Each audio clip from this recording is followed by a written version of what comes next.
Olá pessoal, tudo bem com vocês? Sejam muito bem-vindos. Para você que não me conhece, meu nome é Cristiano Silva e é uma honra recebê-los aqui.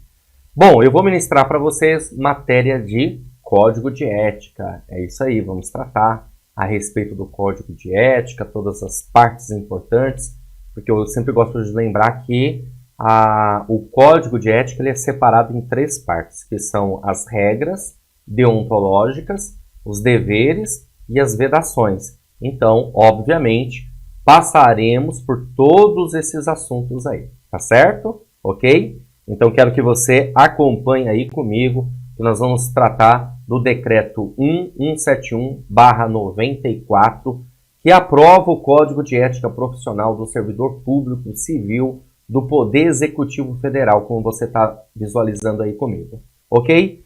Então, bora lá, pessoal, vamos tratar a respeito do tema. Bora lá. Bom, seguinte, a primeira coisa já que eu quero mencionar aqui para você é o seguinte, tá? Que você tem que reparar aqui comigo. O decreto 1171/94, ele é do Poder Executivo Federal. Olha que interessante, tá? Algo que chama atenção nossa, né? Justamente para que você possa observar que isso aqui pode ser já tema de prova num concurso. Ou seja, informar para quem serve o Código de Ética. Olha só, Poder Executivo Federal. Então é importante a gente observar isso, tá bom? Ok? Então, ó, servidor público civil do Poder Executivo Federal é que acaba utilizando o decreto 1171 de 1994. Mas antes da gente entrar para valer no decreto, eu preciso passar aqui para vocês alguns conceitos básicos a respeito da ética, da palavra ética em si.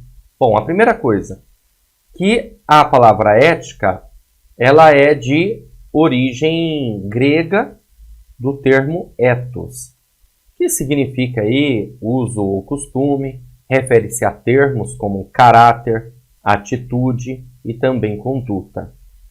O homem é um ser complexo, dotado de razão e tem atitudes e iniciativas próprias que tanto podem tender para o lado justo e honesto, como também para o lado injusto e desonesto. E aí está a importância do estudo da ética. Por quê? Porque o ser humano ele vive em sociedade. Nela ele vai se relacionar, nela ele se expressa, buscando evidentemente a sua realização. Olha onde eu quero chegar para você entender a respeito aí do assunto, né, pessoal? O que acontece aqui é o seguinte que a gente consegue observar. O homem ele não é um ser espontaneamente ético, tá bom? Não significa dizer que você a todo instante, a todo momento vai contra a ética. Não, em algum momento, né? Aquele 1%, sabe aquela música lá, 1% vagabunda? Mais ou menos assim, tá certo? Ou seja, em algum momento a gente pode ter alguma falha, alguma coisa assim. Então, um código de ética vem justamente para quê? Para equilibrar isso. Certo? Beleza? Tudo bem? Por quê? Como nós não somos espontaneamente éticos, nós precisamos de um código de ética informando qual deve ser o nosso comportamento adequado, ideal. Então, a ética faz o quê? Ela é uma ciência que estuda o comportamento do indivíduo. E aí, por meio disso, cria-se, então, regras, e essas regras precisam ser, evidentemente, cumpridas por todos. Ok? Então, beleza, bora continuar, vamos lá. O que mais nós temos aqui para ver a respeito do tema? Olha só, o homem não é espontaneamente ético, de acordo com Mara Ferreira, tá certo? E aí, nesse caso, nós necessitamos de normas e também de imperativos morais. E isso vai nos levar à conduta ideal, à conduta adequada.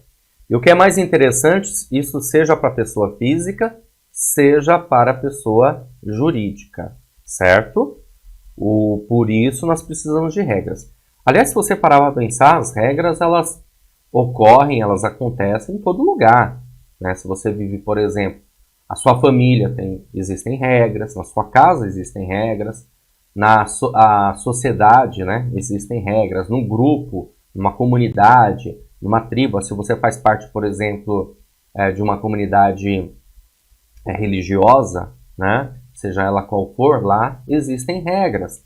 Regras que precisam ser cumpridas. Tudo bem? Beleza? Justamente para quê? Para nos mostrar qual é a conduta ideal, a conduta adequada que precisamos ter, como eu falei. Bom, dando continuidade, bora lá? Então, o que nós precisamos? De alinhamento de condutas e princípios éticos que devem ser respeitados, ou seja, servem como orientação para o indivíduo. Imagina o ser humano sendo guiado por suas próprias ideias. Ia ser bem complicado.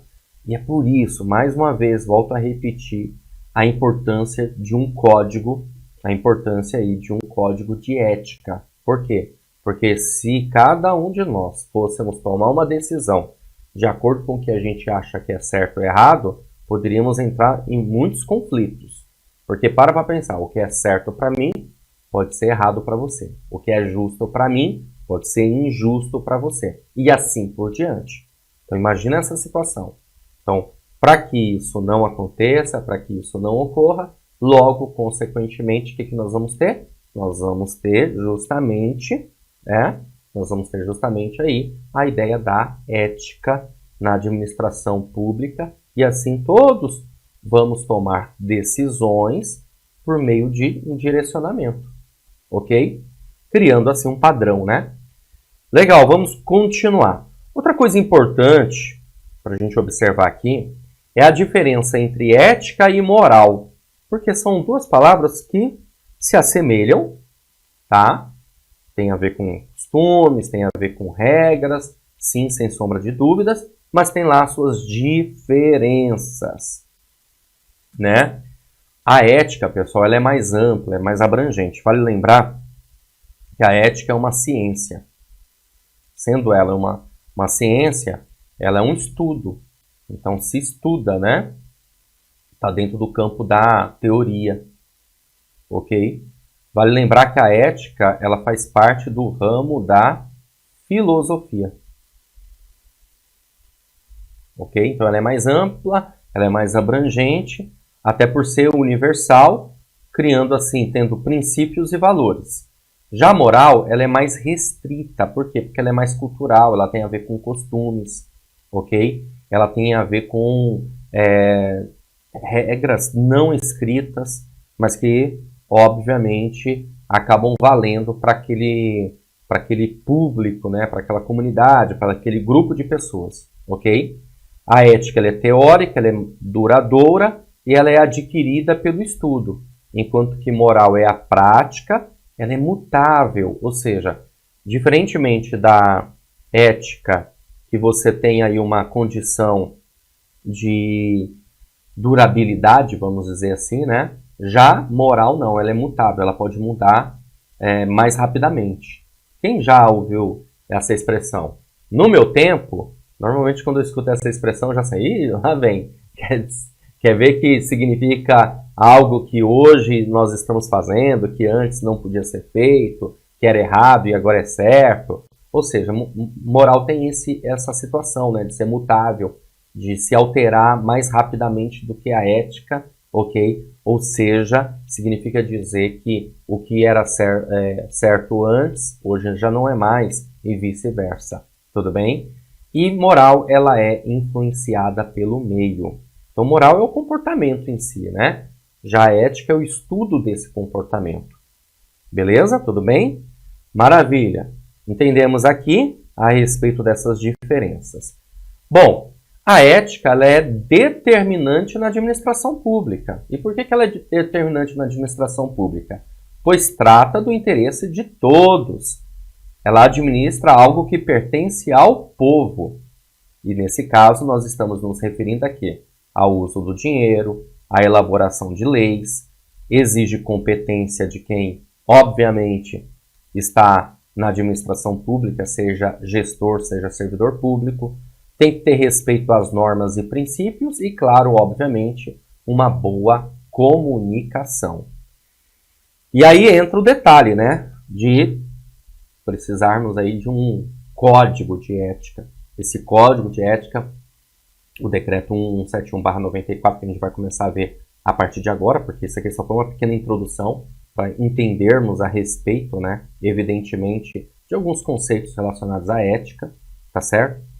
Mas o que vai valer mesmo para você a título de prova é a partir de agora sobre o código de ética. Então, o código de ética ele vem com o intuito justamente, criado com o intuito justamente de que, ó, nós temos regras, nós temos deveres e existem algumas proibições. E vocês, servidores públicos, devem levar isso em consideração, tá bom? Ah, mas se eu não cumprir o código de ética, logo, consequentemente, poderemos ser o quê? Punidos, penalizados. Mas aí é tema mais para frente. Vamos dar continuidade aqui, vamos lá. Olha só, pessoal, o código de ética estabelece padrões que orientam a conduta de seus membros. Logo, deve ser seguido por todos. Então, nesse exato momento, vamos entrar de vez agora no decreto 1171/94. Olha que coisa, hein? Olha o número do decreto. 1171/94. Também antes eu quero explicar uma coisa para vocês, que é o seguinte. Por que em 1994 nós tivemos aí esse decreto sobre o Código de Ética? Em meados da década de 90, nós estávamos passando por uma mudança, uma reforma administrativa. Nós estávamos saindo da administração pública burocrática e entrando na administração pública gerencial. E para aquela época os gestores entenderam que era preciso fazer algumas mudanças e fazer com que também os servidores públicos entendessem a respeito, né, de que, no caso, era preciso levar em consideração, tá? Era preciso levar em consideração que o cidadão é mais do que um cidadão, ele é um cliente. Então eu tenho que satisfazer as necessidades dele, tá? Então esse código de ética ele é muito voltado a isso, ele é muito voltado a essa mudança da administração pública burocrática para uma administração pública gerencial, ok? Eu vou, claro, conforme a aula aqui, eu vou explicando para vocês. Certo, pessoal? Então, bora lá, dando continuidade aqui nos termos. Olha só, das regras deontológicas. Pessoal, o que significa regras deontológicas? A palavra deontologia significa estudo. Estudo fundamentado. Tá, ó, estudo fundamentado. Então, estudo de princípios e fundamentos. Então, uma das primeiras regras deontológicas que nós encontramos no decreto 1171/94 diz o seguinte: são primados maiores que devem nortear o servidor público, seja no exercício do cargo ou função ou fora dele, já que refletirá o exercício da vocação do próprio poder estatal.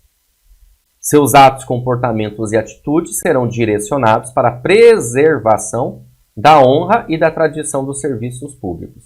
Mas que primados maiores são esses? Esses aqui que se encontram, ó, a dignidade, o decoro, o zelo, a eficácia e a consciência dos princípios morais. São primados maiores que devem nortear o servidor público. Quando a gente pensa aqui, quando a gente observa aqui dignidade, o que nós podemos pensar? Dignidade tem a ver com respeito, dignidade tem a ver com cortesia, né? Dignidade tem a ver em dar atenção, estar disponível às pessoas, por exemplo. Já o decoro tem a ver com o quê? Com comprometimento. O decoro também tem a ver com lealdade. Lealdade. Tem a ver também com pontualidade. É preciso ter decoro na administração pública. Ok? Já o zelo, pessoal, significa cuidado. Você deve cuidar. Cuidar de quê? Você deve cuidar do patrimônio público. Você deve cuidar, além do patrimônio público, também você deve cuidar das pessoas. Se preocupar com as pessoas. E o seu trabalho também tem que ser um trabalho de eficácia. Um trabalho de eficácia significa dizer um trabalho que traz o quê? Resultados. E é preciso que tenhamos consciência dos princípios morais. A consciência dos princípios morais tem a ver com o quê? Com o bem comum. O bem comum significa o bem de todos. Beleza? Olha só. Imagina que você é esse carinha aqui, ó. Tá aqui. Funcionário público, FP. Beleza? Deixa eu só pegar aqui uma outra cor de caneta. Tá aqui, ó. O FP. Beleza? Funcionário público, viu, gente? Tá? Tá aqui. Você, toda vez que você tiver que tomar uma decisão, você vai ter que escolher um caminho. O caminho que você vai escolher é sempre o caminho que te leve ao bem comum. Essa é a ideia. Então, toda vez que você tomar uma decisão, a sua decisão tem que ser essa. Aquela que seja mais vantajosa para o bem comum. Beleza? Tá bom? Então, na escolha da melhor opção, você tem que escolher aquela que seja mais vantajosa para o bem comum. Mas como eu vou saber que o bem comum é melhor? Sempre é melhor. Bem comum é interesse de todos. Princípio da finalidade da administração pública. Tá certo? Beleza? Então, dignidade, zelo, decoro, eficácia e consciência dos princípios morais são primados maiores que devem nortear o servidor público. No exercício da função fora dele. Ou seja, não importa se você estiver trabalhando ou não, tá? Olha que interessante. Tá bom? A gente vai ver aqui, inclusive, o seguinte, que a vida pública, olha só que interessante, pessoal, a vida pública, ela se integra na vida particular, tá? A vida pública, ela se integra na vida particular como um elemento indissociável. O que é algo indissociável, pessoal? Indissociável é algo que não separa, não dissocia, não tem como separar. A partir do momento que você se torna servidor público, não existe mais a possibilidade de você falar assim, fora do trabalho eu não sou servidor público. Não, você continua sendo servidor público. Por isso, seus atos, atitudes, comportamentos podem, né, aumentar ou diminuir o conceito da administração pública, o conceito funcional. Você passa a ser a imagem da administração pública. Ficou claro isso? Então, show de bola. Dando continuidade. Bora lá, vamos lá. Mais assuntos aqui nós temos que tratar. O servidor público não poderá jamais desprezar o elemento ético de sua conduta. Assim não terá que decidir somente entre o legal e o ilegal. Isso significa dizer que você tem que ir além. As suas decisões têm que ir além, não é só ficar só entre o legal e o ilegal. Você tem que verificar se é justo ou injusto, se é conveniente ou inconveniente, se é oportuno ou inoportuno. Mas principalmente, você vai verificar se é honesto ou desonesto. As decisões que você tomar, você tem que verificar principalmente, como está dizendo aqui, né? Vou grifar de novo, porque estou em cima da palavra. Se é honesto ou desonesto. E não é só isso, viu? Consoante, ou seja, em conformidade, tá bom? Com as regras contidas no artigo 37 da Constituição Federal, do caput e também do parágrafo 1º. Mas, professor, o que diz lá? O artigo 37 da Constituição Federal, nós vamos encontrar os princípios básicos da administração pública. Beleza? E quais são os princípios básicos da administração pública, pessoal? Nós temos aqui como princípios básicos da administração pública o LIMP, tá? Que significa o que o LIMP? Legalidade, tá? Impessoalidade, ok? Moralidade, publicidade e eficiência.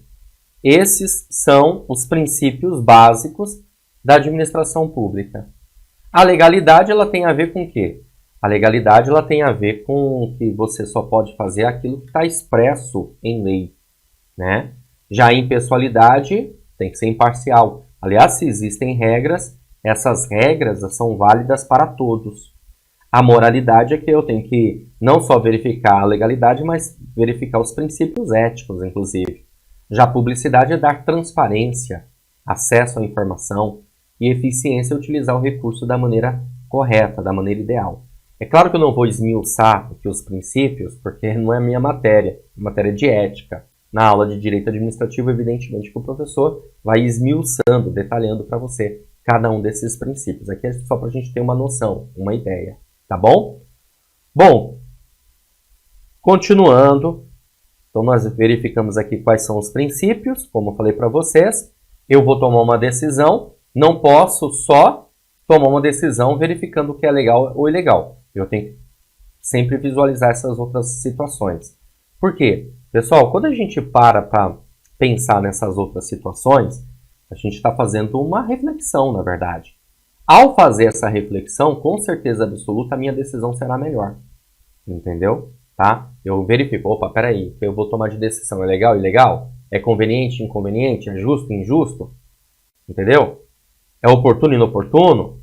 É honesto, desonesto? Está de acordo com os princípios? Opa, então tá tudo ok. Mais ou menos assim, essa é a ideia. Tá certo? Bora lá, vamos lá. Continuando. A moralidade da administração pública não se limita, isso aqui também é bem interessante, me chama sempre a atenção, não se limita à distinção entre o bem e o mal. Eu não vou ficar só fazendo distinção entre o bem e o mal. Por quê? Porque vai além. Olha só, devendo ser acrescida da ideia de que o fim é sempre o bem comum. Eu já expliquei para vocês que toda vez que você tomar uma decisão, você sempre tem que tomar uma decisão pensando no quê? No bem comum. E o bem comum tem a ver com o quê, gente? Tem a ver com interesse de todos. Interesse de todos. O equilíbrio entre a legalidade e a finalidade é que poderá consolidar a moralidade do ato administrativo. Então, quando a gente consegue ter o equilíbrio entre essas duas situações, legalidade e finalidade, a gente consolida a moralidade administrativa. Há uma necessidade desse equilíbrio. Tudo bem? Beleza? Maravilha. Vamos lá, então. Continuando. A remuneração do servidor público é custeada pelos tributos pagos direta ou indiretamente, por todos e até por ele próprio. E por isso se exige como contrapartida que a moralidade administrativa se integre no direito como um elemento, olha só, indissociável de sua aplicação e de sua finalidade. Então, mais uma vez, né, aqui, ó, indissociável, não separa, né? Não tem como a gente separar a moralidade administrativa, tá certo? Do direito. É uma coisa inseparável. Ela é indissociável. E aqui você vê que é interessante, né? Que até isso o servidor tem que levar em consideração. Porque ele também é pagador de impostos. E sendo ele pagador de impostos, ele também está custeando o seu próprio salário de uma certa forma, de uma certa maneira. Tá certo? Continuando. Bora lá, galera. Vamos lá. Evoluindo aqui nos conceitos. O trabalho desenvolvido pelo servidor perante a comunidade deve ser entendido como um acréscimo ao seu próprio bem-estar, já que, como cidadão integrante da sociedade, o êxito, o sucesso desse trabalho pode ser considerado como seu maior patrimônio. É uma coisa que eu sempre costumo dizer, que nós não podemos encarar o trabalho como uma obrigação. Então, coloca aqui, ó. Trabalho não é obrigação, assim. Em que sentido, né? No sentido de que eu tenho que encarar o trabalho não como uma obrigação, e sim como um patrimônio. Eu tenho que encarar o meu trabalho como algo que faz parte do meu bem-estar. Porque quando nós encaramos dessa forma, pode ter certeza absoluta que você entrega, sem sombra de dúvidas, o que é melhor para o seu cliente. No caso, servidor público, obviamente nós estamos tratando aí da administração pública, né? Então, no caso, servidor público para o cidadão. Beleza? Então é importante a gente entender isso, que é o nosso bem-estar. Por exemplo, eu estou aqui ministrando essa aula aqui para vocês. Eu encaro dessa maneira, dessa forma, como o meu próprio bem-estar, certo? E a consequência disso, obviamente, é que eu vou me sentir melhor. Isso me traz ânimo, motivação, prazer, né? E a gente, com certeza absoluta, acaba fazendo o que há de melhor aí. E o que é de melhor para quem? Para o nosso cliente, você, por exemplo. Tá certo? Beleza? Bom, então é assim que a gente tem que entender do êxito, do sucesso, vai nos levar a estar bem, na verdade, né? Com tudo isso.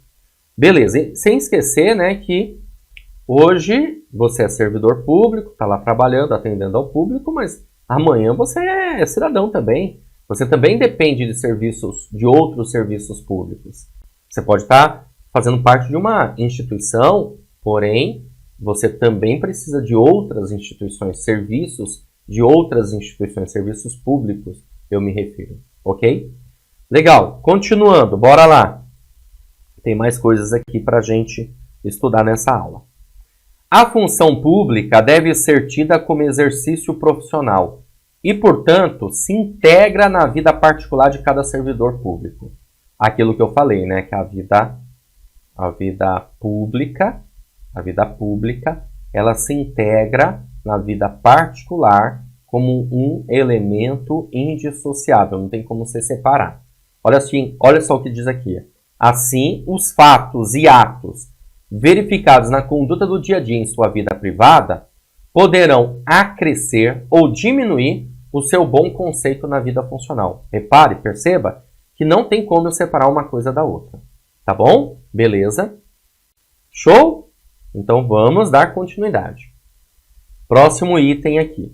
Ó, lembrando que são itens que fazem parte das regras deontológicas, tá? Do Código de Ética, o decreto 1171/94.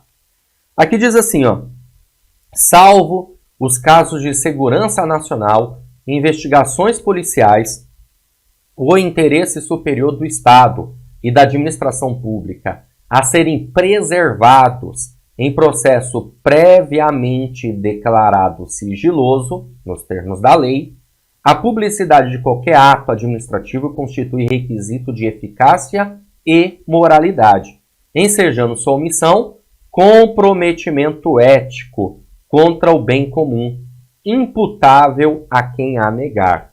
Bom, eu li. Agora vamos entender o significado dessa informação, tá bom? Vamos lá entender. Seguinte, ó. O que está dizendo aqui? Aqui está dizendo, pessoal, que a publicidade... Eu não preciso nem escrever publicidade, está escrito aqui, né? Então vamos lá, ó. Está dizendo o seguinte, que a publicidade é a regra. A publicidade é a regra. Você não pode omitir uma informação, porque quando você faz isso, você, obviamente, compromete a ética. Então, a publicidade é a regra. Porém, nem tudo dá para ser publicado, divulgado em determinado momento. Então, nós vamos ter o quê? O sigilo. O sigilo faz parte, tá?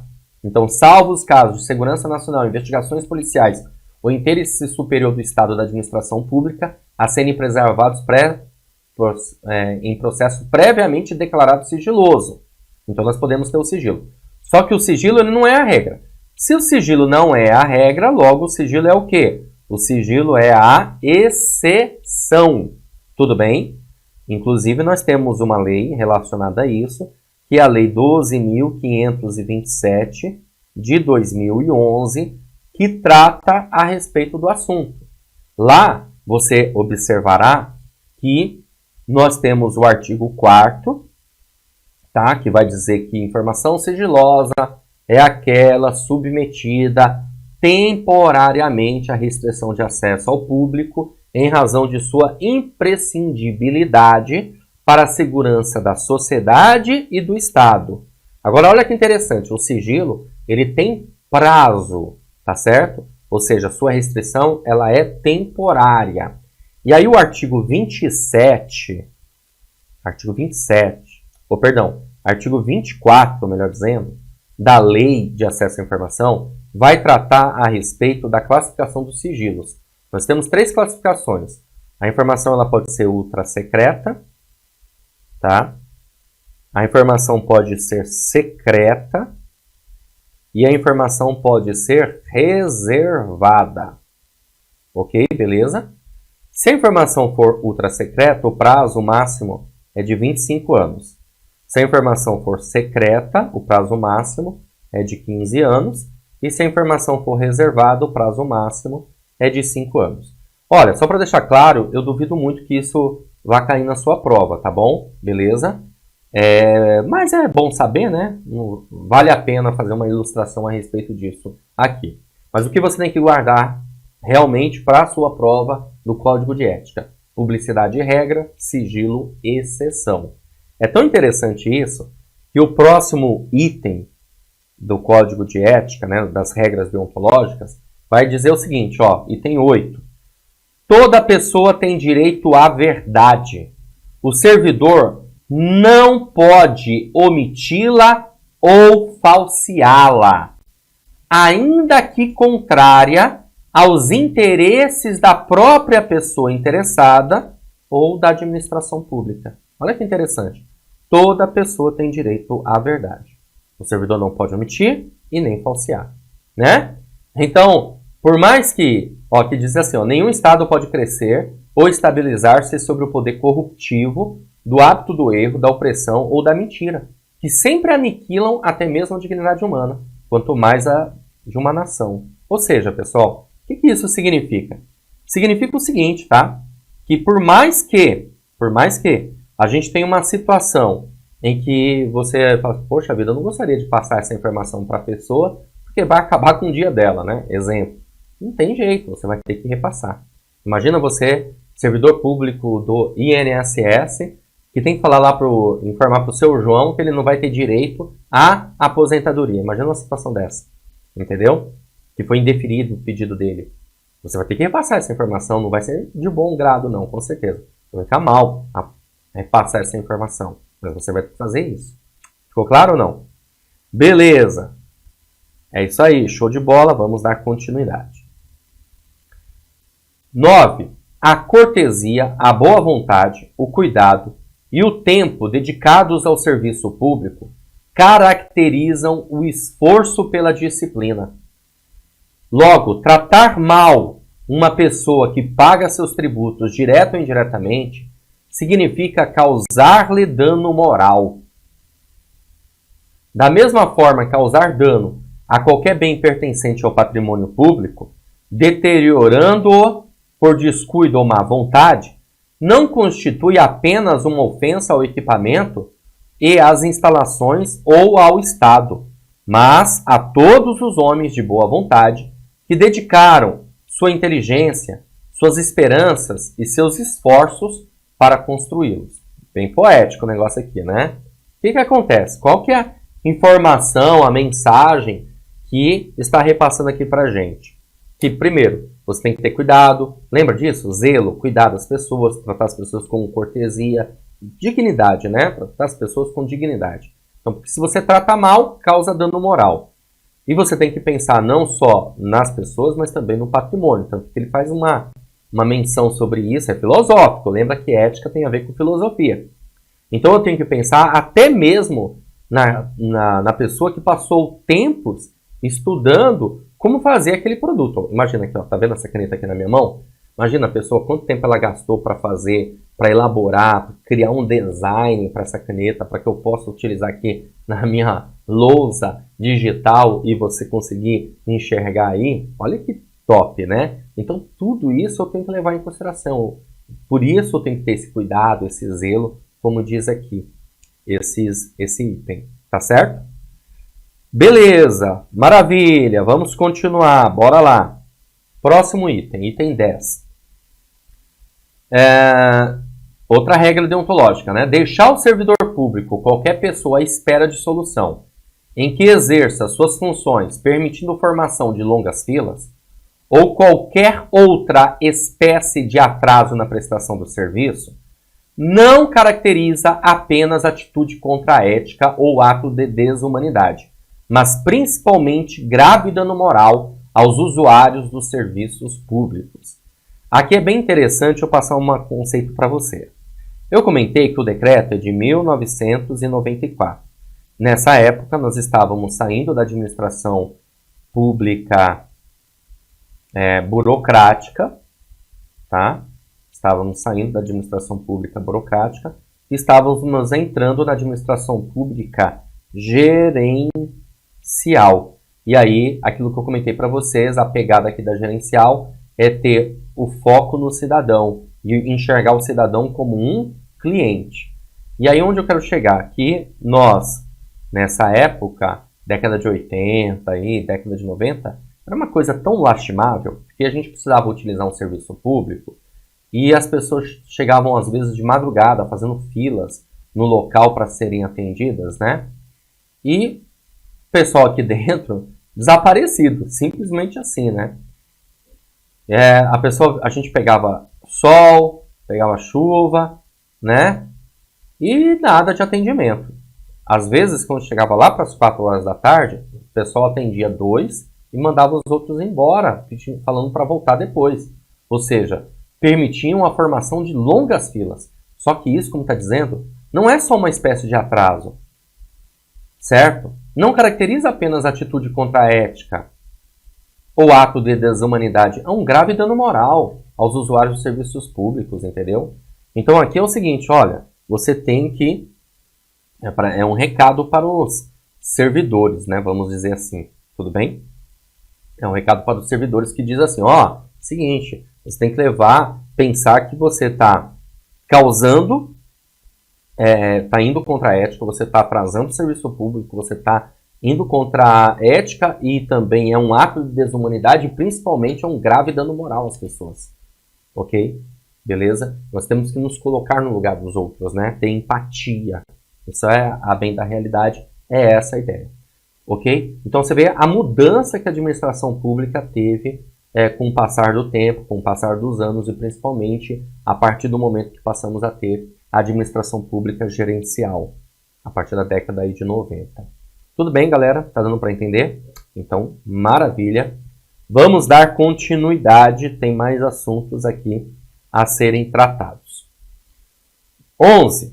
O servidor deve prestar toda a sua atenção às ordens, olha só, às ordens legais de seus superiores, velando atentamente por seu cumprimento, evitando assim a conduta negligente, porque os repetidos erros, o descaso, o acúmulo de desvios tornam-se às vezes difíceis de corrigir e caracterizam até mesmo imprudência no desempenho da função pública. Então veja, olha que interessante, a administração pública ainda, claro, né, tem apego e a hierarquia. Eu tenho que respeitar a hierarquia. Se eu tenho um superior, esse superior vai me passar ordens e eu tenho que respeitar essa hierarquia. Porém, essas ordens que eu vou respeitar são somente as ordens que sejam legais. Então, se ele me mandar fazer algo que é algo ilícito, jamais poderei fazer. Aliás, eu não posso fazer e eu tenho que denunciar. Eu tenho que representar contra aquele ato contra a ética ou antiético. Tudo bem, beleza? Então eu devo prestar toda a minha atenção às ordens, desde que as ordens sejam legais. Então toma cuidado quando você resolver questões de prova a respeito do assunto. Tá bom? Tem que ter esses termos. Legal, vamos continuar. O que mais nós vamos ver aqui? 12, perdão. Toda ausência, deixa eu pegar aqui uma caneta para você enxergar, ó. Toda ausência injustificada do servidor de seu local de trabalho é fator de desmoralização do serviço público, o que quase sempre conduz à desordem nas relações humanas. Então vamos entender uma coisa aqui. A ausência, ela, né, como está dizendo aqui, é fator de desmoralização do serviço público. Então, se eu faltei no serviço, vai desmoralizar o serviço público. Mas cuidado, tá? Desde que essa ausência seja injustificada. Eu estava resolvendo uma questãozinha esses dias e me deparei com uma questão que a banca examinadora colocou assim: ausência causa desmoralização no serviço público. Errado. Nem toda ausência causa desmoralização no serviço público. Por quê? Porque se a ausência ela é uma ausência justificada, obviamente não vai causar desmoralização. Está justificada. A ausência injustificada é você chegar numa repartição pública, você precisa de um atendimento e não tem a pessoa ali para te atender, porque simplesmente ela não foi trabalhar. Entendeu? E isso, com certeza absoluta, aí sim vai causar desmoralização no serviço público e quase sempre vai levar a desordem nas relações humanas. As pessoas vão brigar, vão xingar, né? Vai acontecer uma série de problemas ali. Vai ser tipo uma panela, sabe, de pressão, vai só criando pressão ali dentro, aí pode até explodir, né? Pode até estourar, tudo bem? Beleza, vamos dar continuidade. O que mais a gente tem aqui para falar a respeito do assunto? Vamos lá, item 13. O item 13, pessoal, ele diz assim, ó: o servidor que trabalha em harmonia com a estrutura organizacional, respeitando seus colegas e cada concidadão, colabora e de todos pode receber colaboração, pois sua atividade pública é a grande oportunidade para o crescimento e o engrandecimento da nação. Olha que bonito, né? Você tem que trabalhar em harmonia com a estrutura organizacional. Por isso que eu fiz um desenho aqui de uma estrutura organizacional, para você entender que é o seguinte: uma organização, ela tem pessoas em vários níveis, né? Nós temos aqui esse nível aqui de cima, é o nível estratégico, onde você encontra aí a cúpula da organização, o alto escalão. Aqui no meio nós temos o nível tático, são os gerentes. E aqui nós temos o nível operacional, né? Que são os executores. Tudo bem? 3 níveis aí para vocês. Então nós teremos pessoas em todos esses níveis. O que deve acontecer, pessoal? É importante uma harmonia entre todos. Tá certo? Quando a gente fala de harmonia entre todos, é trabalhar em sinergia. Trabalhar em cooperação, um colaborando, um ajudando o outro. Sinergia, cooperação. Isso significa dizer que o trabalho, ele passa a ser um trabalho em equipe. Certo? Trabalho em equipe. E aí é interessante, ó, 2 mais 2 é igual a quanto, hein? Espero que você tenha respondido aí que 2 mais 2 é igual a 5. Nossa, que loucura, que doideira é essa, prof? É porque é o seguinte: quando nós trabalhamos em equipe, o nosso resultado ele é mais satisfatório. O nosso resultado ele é melhor quando trabalhamos em equipe. Ficou claro isso para você ou não? Tá? Ó, é assim, só para entender, tá? É o seguinte: se eu faço a minha parte e você faz a sua parte individualmente, cada um faz a sua parte, 2 mais 2 vai dar 4. Mas se eu faço a minha parte, colaborando com a sua parte e vice-versa, nós estamos trabalhando em cooperação, em sinergia, né? Em colaborando um com o outro. Qual é a consequência disso? A consequência é que nós teremos resultados mais satisfatórios. Por isso, 2 mais 2 é igual a 5. Tá bom, galera? Show de bola? Bom, pessoal, é o seguinte.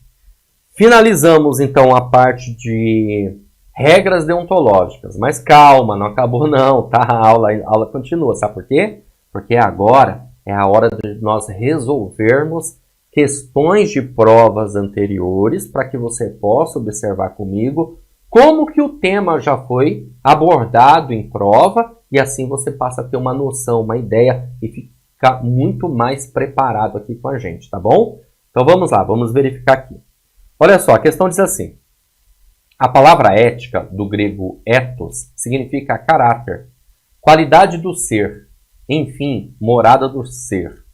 De acordo com Leandro Bortoleto e Perla Miller, em Noções de Ética no Serviço Público para os concursos de técnica na lista dos tribunais e do MPU, tá? Da editora Juspodium 2018.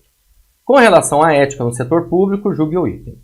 Esperam-se como comportamentos a serem adotados no serviço público a preservação de seu patrimônio e atitudes decorosas e eficazes no sentido de bem servir ao público. E aí, certo ou errado?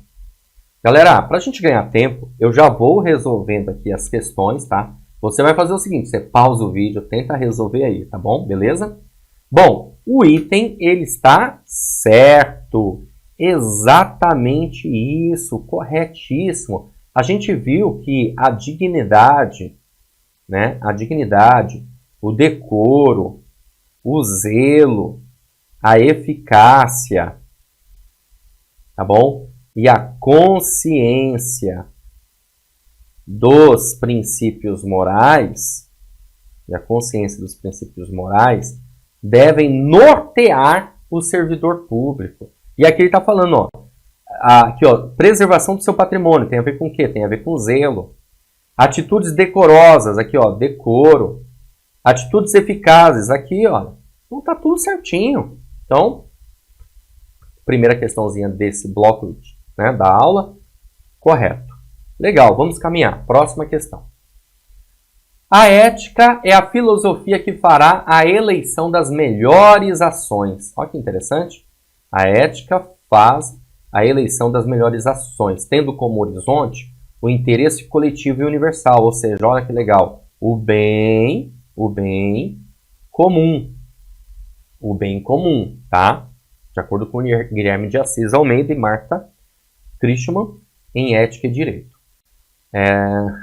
Editora Atlas, 2009, tá? Tendo o texto acima como referência inicial, julgue o item. No setor público, a conquista da cultura da moralidade está dissociada da ética. Certo ou errado? Errado, né, pessoal? Não está dissociada. A moralidade se integra, tá? Se integra no direito e, consequentemente, se integra na ética como um elemento indissociável. Você viu isso aqui comigo? Indissociável. Tá bom? Então, logo, é indissociável. Eita, escrevi tudo errado aqui. Indissociável e não dissocia, como está dizendo aqui, porque dissocia é algo que separa, e você viu comigo que não separa. Portanto, o item está errado. Beleza? Vamos para a próxima questão. Mais uma questãozinha aí. Questãozinha aí da Banca CESP Sebrasp 2021, caiu no concurso da Polícia Rodoviária Federal. Olha só essa questão que legal. Eu trouxe essa questão porque ela causou muita polêmica, inclusive. Vamos ver. A questão diz assim, ó.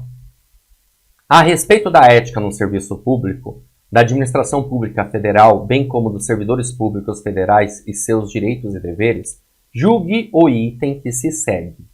De acordo com o Código de Ética Profissional do Servidor Público Civil do Poder Executivo Federal, a ausência de servidor do seu local de trabalho é fator de desmoralização do serviço público, já que pode acarretar desordem nas relações humanas. Certo ou errado? Pessoal, esse item aqui está errado. Olha só, essa questãozinha é a questão que eu comentei. Aqui ele fala, a ausência de servidor é fator de desmoralização? Pessoal, nem sempre. Por quê? Quando ele fala ausência, pode ser uma ausência justificada, né? Porque a ausência aqui está no genérico. Ou pode ser uma ausência injustificada. Mas, de acordo com o Código de Ética, para a gente marcar o item como certo, ele deveria ter colocado no enunciado ausência injustificada. Aí sim, a ausência injustificada do servidor do local de trabalho, do seu local de trabalho, é fator de desmoralização. Aí sim. Mas ele não falou isso, ele falou ausência. A ausência poderia ser, pode ser uma ausência justificada. Se eu justifico, se a gente consegue justificar a ausência, beleza, não vai ter problema. Isso não vai desmoralizar o serviço público. Ficou claro? Essa questão foi muito polêmica, muita gente errou essa questão, né? A galera até hoje não engole, desce quadrada essa questão, tá? Mas assim, a banca, ela colocou como errado, tá errado mesmo. Ela tinha sido mencionado injustificada. Ficou claro isso? Então tá bom. Vamos dar continuidade, porque eu tenho mais uma questão aqui para tratar com vocês. Ó, agora uma questão da banca FCC, tá? De múltipla escolha. Diz assim, considere as seguintes assertivas atinentes ao Código de Ética Profissional do Servidor Público Federal. Item 1. O equilíbrio entre a legalidade e a finalidade na conduta do servidor é que poderá consolidar a moralidade do ato administrativo. Opa! Exatamente isso, está corretíssimo, nós falamos sobre isso no decorrer da nossa aula. É preciso ter esse equilíbrio entre legalidade e finalidade para consolidar a moralidade do ato administrativo. A gente vem aqui embaixo e vê assim, ó, está correto que consta apenas em. Então é assim, a gente tem que procurar uma alternativa que tenha o item 1, já que ele está correto. Alternativa A, 2 e 3, já era. Alternativa B, 1, 2 e 3 pode ser. C, 1, 3 e 4 pode ser. D, 1 e 4 pode ser. 1, 2, 3 e 4 na alternativa E pode ser também. 2. A função pública deve ser tida como exercício profissional e, portanto, não se integra na vida particular de cada servidor público. Errado, pessoal. É claro que se integra. É claro que se integra, né? Então, logo, esse item que está errado, o item 2. Então, você faz o seguinte, ó. Tudo que tiver item 2, você passa a régua. Já era a alternativa B, já era a alternativa E. Assim vai ficando mais fácil a nossa vida. 3. Toda pessoa tem direito à verdade. O servidor não pode omiti-la ou falseá-la, ainda que contrária aos interesses da própria pessoa interessada ou da administração pública. Opa, esse item aqui está correto. Então, item 3, corretíssimo. E aí já era, achamos o gabarito, porque o D não tem o item 3, então logo ficamos com a alternativa C. Logo, item 4 também está correto. Os repetidos erros do servidor, seu descaso e acúmulo de desvios, tornam-se às vezes difíceis de corrigir e caracterizam até mesmo imprudência no desempenho da função pública. Opa, isso aqui também está correto, portanto ficamos com a alternativa C, tá bom? Alternativa C é o gabarito aí da nossa questão. Tá certo, galera? Show de bola? Bom, é isso aí. Eu finalizo então esse nosso primeiro encontro sobre regras deontológicas que constam no Código de Ética do Decreto 1171/94.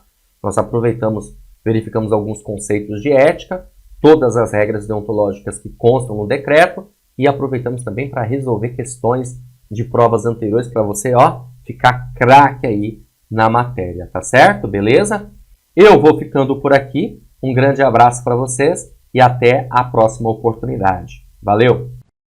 Você acaba de assistir a uma aula ou uma parte das muitas aulas que nós temos aqui no nosso curso online preparatório, gabaritando as 7 lagoas para assistente administrativo. E se você chegou até aqui é porque gostou, não é verdade? Então continua, porque eu tenho um recado importante para te passar. Nós do Vencendo Concursos montamos o curso online preparatório, o curso completo. Olha só o que você vai ter de vantagem do curso online. Acesso imediato. Então, no momento que você adquirir o curso preparatório, recebe no seu e-mail os dados de acesso e já começa a navegar com a gente imediatamente. Acesso ilimitado. Poderá assistir às aulas quantas vezes você quiser, sem limitação de visualizações. Além disso, teoria e questões comentadas, centenas de questões comentadas pelos nossos professores, o que vai fazer uma diferença muito grande aí na sua preparação. Material em PDF das aulas, então nós transformamos os slides dos professores em material em PDF, que você pode baixar e utilizar como material de apoio. Além disso, estamos preparando um super bônus, que é o caderno de questões. São questões gabaritadas para você treinar, tá? Milhares de questões, ok? E ficarão à sua disposição, separadas por matéria. Isso vai fazer muita diferença na sua preparação. E olha só, tudo isso, gente, com um valor especial de lançamento de R$ 297 por apenas R$ 147 ou 12 vezes de R$ 14,65. Para você adquirir o curso preparatório, você vai fazer o seguinte. Abaixo do vídeo, na barra de descrição ou na barra de comentários, vai ter um link. Você vai clicar nesse link e vai ser redirecionado para a página do curso. Lá encontrará todas as informações necessárias, ok? Aí vai ter um botãozinho lá de comprar no meio, é só você clicar nesse botão, preencher seus dados, escolher a forma de pagamento e pronto. vai começar a estudar aqui com a gente no Vencendo Concursos, porque aqui você vence. Caso tenha alguma dúvida, lá na página do curso eu tenho um chat online. É só você digitar lá suas dúvidas que um dos nossos consultores vai te atender e vai sanar todas elas. Ou você pode chamar também na central de atendimento WhatsApp, tá aí o número 11 97465 6052, ok? Bom, é isso, vou ficando por aqui. Um grande abraço para vocês e a gente se vê dentro da plataforma, tá bom? Valeu, grande abraço. Ó, clica aí, já inicia a sua preparação. Tchau, tchau.